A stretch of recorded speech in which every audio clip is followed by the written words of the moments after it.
Hi guys! Welcome back to my YouTube channel. So ngayon, naalamin natin kung gaano na ba kayaman si Sir Gavin o ang Kapinpin Brothers. Tiyak na magugulat kayo sa naging resulta nila dito sa YouTube. At bago tayo magsimula sa aking topic ngayong araw, huwag mong kakalimutan mag-subscribe at i-hit na rin ang notification bell para updated ka sa aking mga bagong videos. Kaya ano pang hinihintay nyo? Simulan na natin! Alam naman natin na si Sir Gavin ay kilala ng karamihan at makikita sa mga videos nito ang kanilang kulitan, tawanan at mga prank videos. Kaya sa video na ito ay sisimulan natin kilalanin si Sir Gavin. Si Gavin o mas kilala sa pangalan na Sir Gavin ay isang guro sa totoong buhay. Nagtuturo sa college at senior high school. Ganon pa man, nagbago ang kanyang buhay nang magsimula siyang gumawa ng mga content video sa internet. Nahanap niya na rin ang kanyang long-time girlfriend na si Alma na halos 4 years niya ring niligawan.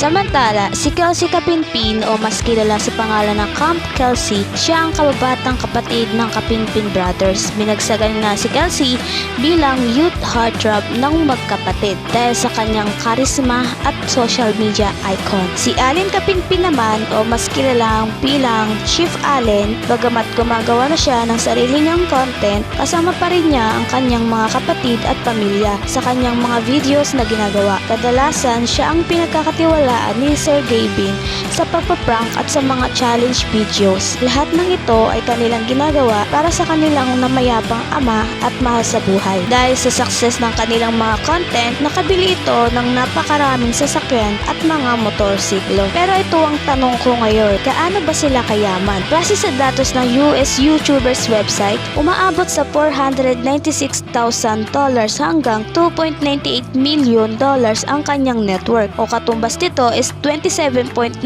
million hanggang 168.8 million pesos sa Philippine peso. Samantala, sa kanya namang income, makikita sa data na ito na sa loob ng isang linggo o 7 days, kumikita siya ng $34,000 o mahigit 1.7 million pesos na pera dito sa Pilipinas. Samantala, nitong kamakailan lang ay nireguluhan niya ang kanyang nanay ng house and lot doon sa Cabanatuan City at bago lang nakabili siya ng brand new na luxury car na Ford Mustang Convertible 5.0. Nagsimula lang din sa wala ang pamilya nito, kaya lagi mong tatandaan, magtiwala ka lang sa iyong kakayahan at sa iyong sarili dahil lahat ng bagay ay naaabot. Basta samahan mo lang palagi ng dasal at paniniwala sa Diyos. Ano naman ang masasabi mo sa video na ito? Comment down below kung saan na nakaabot ng video na ito para sa susunod na video na gagawin ko ay ma-shoutout ko na pangalan mo.